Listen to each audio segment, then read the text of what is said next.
giver of light and life, we give you thanks for this day, for this time to be together as your people. And may the words of my mouth and the meditations of all of our hearts be acceptable to you this day, now, and forever, our rock and our redeemer. Amen. Happy New Year. It was just a few days ago that we watched, or some of us watched, and maybe on tape delay, depending on how you celebrate, the ball drop in Times Square, and some of us counted down, and some of us might have had the party hats on and the horn blowers and all that fun stuff. But as we watched that ball come down, one of the inevitable things we understand is that a new day has dawned, right? Not only a new day, but a new year has dawned, and with that comes new hope, new beginnings, new possibilities, all the things that God promises through the promise of Christ that we received at Christmas. But what do we do with those new beginnings? What do we do with those new opportunities? A lot of us set goals, right? New Year's is a big time for what? Resolutions. How many of you set resolutions for yourselves? Anyone? All right, well, we got a crowd to work on here. No, I'm just... It seems to be, well, and some of us have gotten burned out on setting resolutions, right? I mean, that happens too, that we maybe year after year have set these goals, set these resolutions, things that we want to see happen or that we're going to do, and all of a sudden we know that maybe 3 weeks later, after we've been so good about doing them for those first couple weeks, and then everything kind of falls apart. And what are some of the most popular resolutions? Lose weight, get back in shape. So our physical fitness is a big goal. What other things? And exercise, absolutely. What other things? Change in attitude. Maybe, the previous year was not so good, so we changed that. Or maybe we set a resolution to maybe get our finances in order, get out of debt. Maybe we set a goal to kind of work on some of our relationships or maybe our career. Maybe we want to advance in our career, so we set those relationships or resolutions. And so we have these big, hairy goals that we want to achieve. And then somehow, all of a sudden, a few weeks later, things kind of, dwindle and our enthusiasm wanes, and all of a sudden we're kind of left back where we started a few weeks earlier. And there is one really easy way to tell whether a goal or a resolution is going to be able to be met or not, or if it's going to fall short. And, it took me a while to learn this, but a goal, if it's not stated, if it's not written down, and if we don't let anybody else know about it, there's a really good chance, like a 90% chance, that we're not going to hold to that goal or to that resolution. Because, first of all, we don't have any accountability. And second of all, we haven't told anybody else, so we haven't written it down, so it's real easy to kind of rationalize and adjust it after the fact and say, well, that's what I wanted to do, but this happened, so I had to let it go this year. But I'll bring it up again next year, right? That's kind of how our thinking works. So if we don't write it down and we don't tell anybody about it, well, our resolutions probably are going to fall short. But one of the other things we know is that life becomes pretty hectic after the first of the year, right? We are, for better or worse, kind of in a race, right? We're kind of some of us might describe it more as a rat race, but it seems like we're constantly going. That's our culture. Our culture has kind of set that. It's a go, go, go mentality, so it's always kind of hard to slow down and get our thoughts in order. But this isn't a new idea. In fact, the Apostle Paul talks about this to the Corinthian church back a couple thousand years ago. When they were first developing as a community of faith, he spends the first 8 chapters of his letter kind of going through all of the different things, the issues, the conflicts, the problems that they've been having in the church, and is trying to help them deal with that sort of point by point. But he kind of concludes that portion of his letter in chapter 9 when he talks about how, okay, folks, ultimately, there's going to be a lot of things that are going to happen. There's going to be highs, there's going to be lows. We're sort of in this race of life. But what's going to be our goal? What's going to be our point and our purpose to living and running this race? So he says this, and this comes from the Message translation. It's chapter 9, 1 Corinthians, verses 24 through 27. Paul says to them, "You've all been to the stadium and seen the athletes race. Everyone runs, one wins. Run to win. All good athletes train hard. They do it for a gold medal that tarnishes and fades, something perishable. You're after one that's gold eternal. I don't know about you, but I'm running hard for the finish line. I'm giving it everything I've got. No sloppy living for me." I love that for this time of year. No sloppy living for me. "I'm staying alert and in top condition. I'm not going to get caught napping, telling everyone else all about it, and then missing out myself."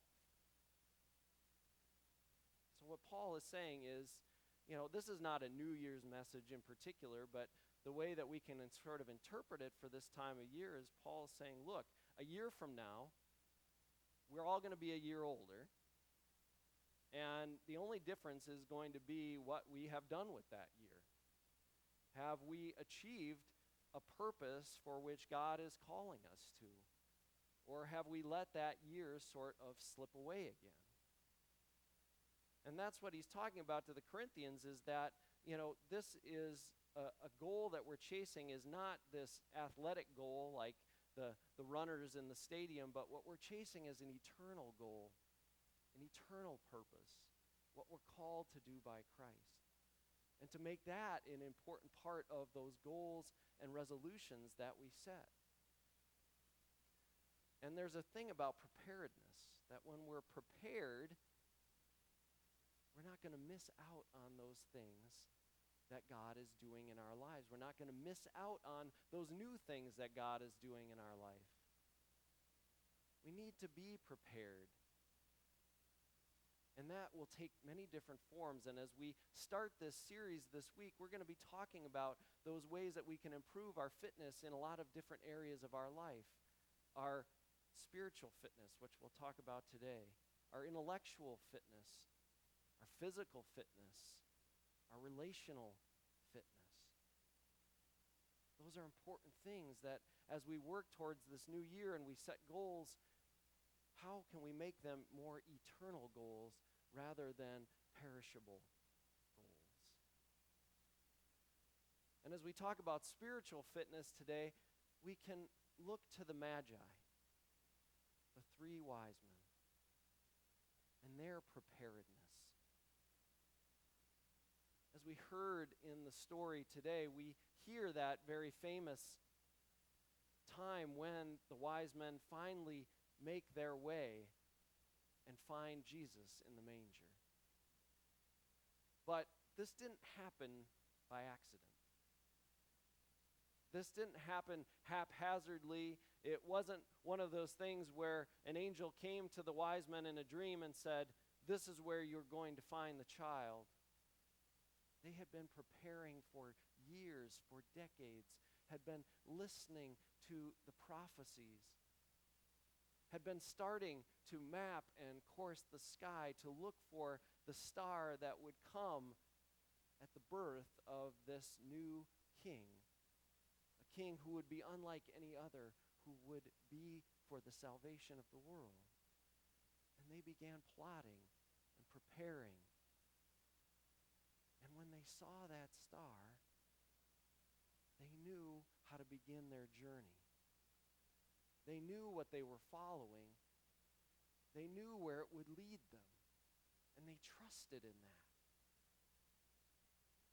And it culminated in our Epiphany story, where they were able to come and be one of the first people to lay eyes on this new king, this new savior of the world.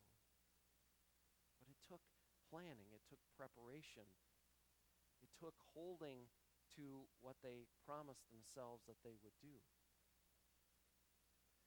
And we need that as a new year begins. We need to be prepared and work on our spiritual fitness as we move forward in the year, because that will help us to not miss out on those callings, those life-altering, life-transforming moments that Jesus has for us.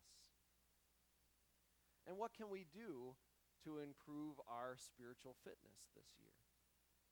Well, I want to bring your attention back to our connection card this morning, and on the back of the card you will find a spot that says right at the top, "My next step today is." And some of the things that we're going to be sharing in the next couple minutes are right here on your connection card.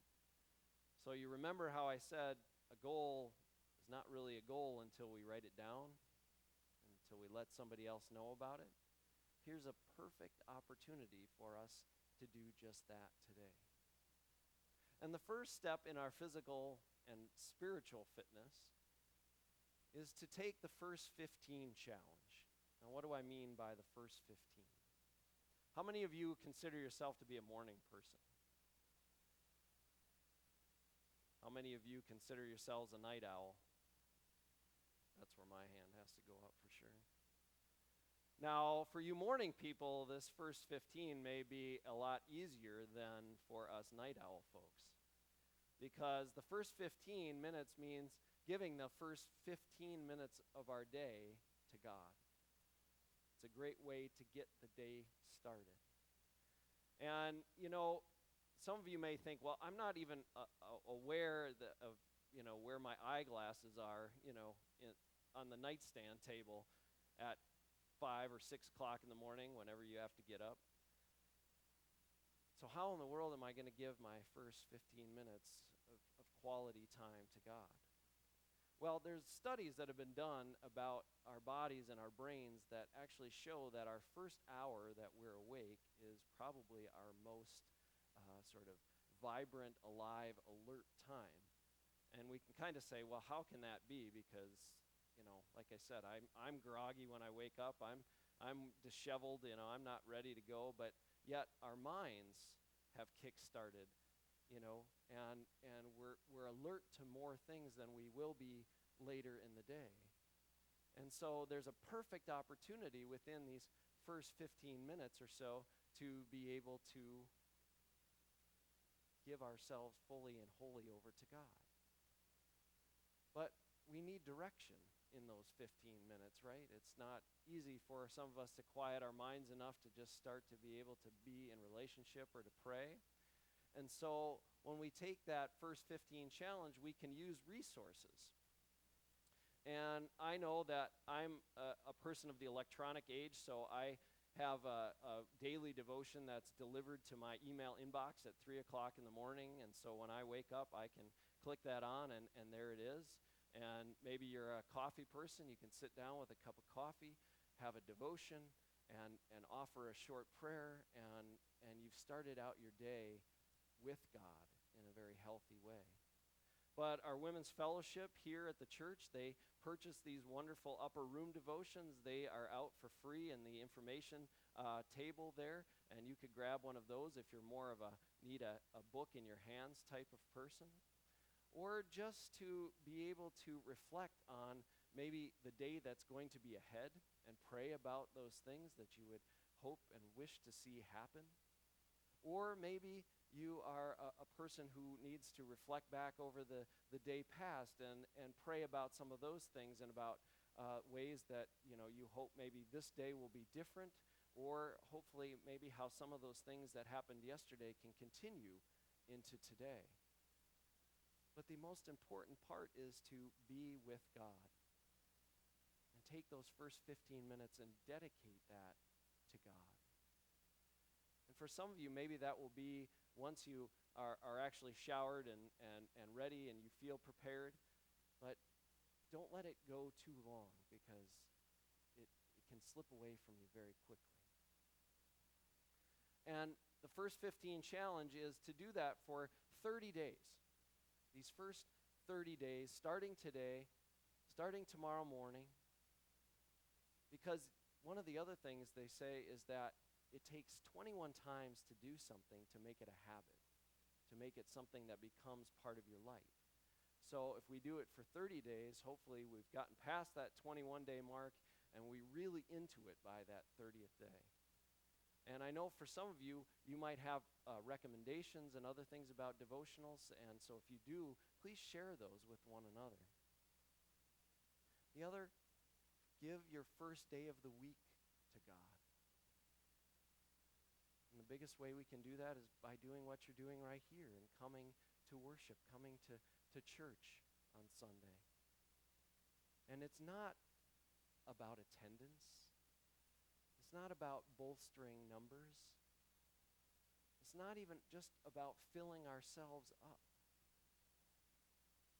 When we're here together, there is an energy and a spirit that God can use in amazing ways. And trust me, folks, when you're not here, you are missed. Because, you never know when that Sunday morning might be where somebody needs you to be that support, that hope, that encouragement.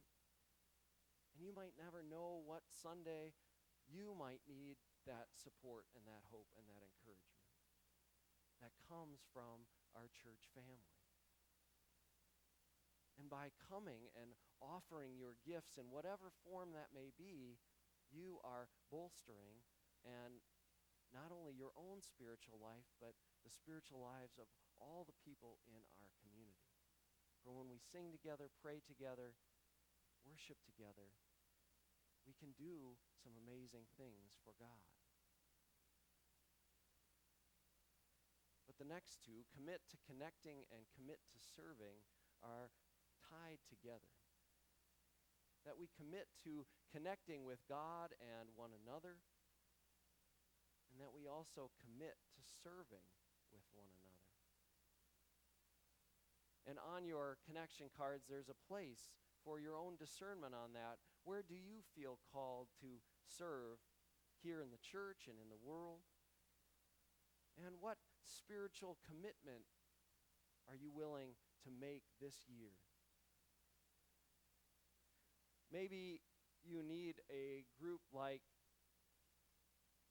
that we're going to form here in just another month or so for Lent, where we're going to read through the Gospel of John together and talk about that in small groups. Because maybe you're not ready to say, well, I'm going to sit down and read the whole Bible this year. We've done that in groups together here, but that takes a lot of commitment. So maybe you're not quite there yet. That's understandable. But maybe you can commit for 6 weeks to reading through the Gospel of John with a small group. Maybe you can commit to serving in the church in a different way than you have in the past. Maybe you are called to help with communion or to be an usher. Maybe you feel called to serve in our music ministry or to be a greeter, or to work with the fellowship and hospitality team. Maybe you're called to the farmer's market or to the gratitude group, or maybe you are called to a ministry that we don't even have yet here at Cottage Grove United Church of Christ. And if so, we want to hear about that. What do you feel called to do? How do you feel called to minister? Because I have a feeling that when we let that be known, there are so many others that will want to be involved as well. But that's our calling as we enter this new year of how do we connect with God, with one another, so that in 2016 we can live into the realities of those goals that God has for our life. Because we always have our personal goals. But may this be a year where we also strive for those goals in which God is calling us.